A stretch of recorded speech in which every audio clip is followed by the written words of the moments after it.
Masuk rumah balik. Pergi masuk dalam balik. Pergi masuk dalam balik dengan tak sihatnya, apanya, tak ada manis-manis, tak ada ikut solat Jumaat. Pergi masuk dalam, pergi rehat, baring. Apa? Pergi masuk rumah dalam, rehat. Tak ada nak ikut solat Jumaat, tak ada manis-manis kali ni, pergi. Habis kira 3 je, 1 2. Aku memang kena beli kat dessert untuk dia. Sebab tadi aku dah marah-marah dia. Mesti dia mengajuk ke rumah tu, dia selimut satu badan dia. Ni aku belilah macam-macam untuk dia. Sekejap. Ni yang mochi viral tu, yang baru tu. Ni mesti Mas suka sangat ni. Ambil lah. Tapi takkan ambil satu. Kita ambil lah semua flavor. Mesti Mas suka sangat ni. Ini Amanda yang dekat viral Indonesia tu.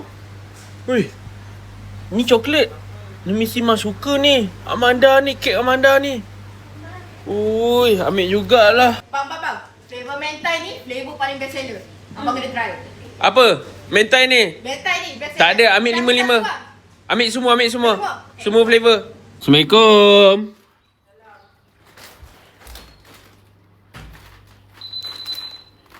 Oh, tak pandang Abi. Oh, tak pandang. Wow!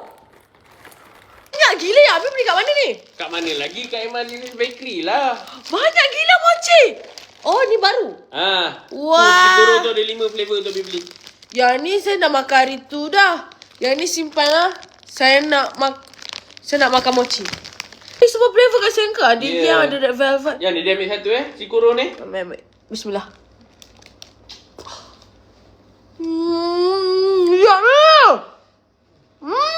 Sedap ke? Sedap. Dia tak liat sangat. Dia tak buat tercekik.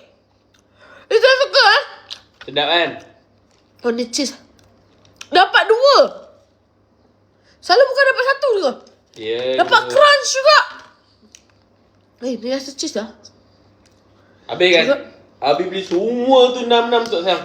Terima kasih Abi. Sayang Abi. Semoga murah rezeki. Oh, sedapnya mochi ni. Sedap sangat ni. So, bila sayang lady ni?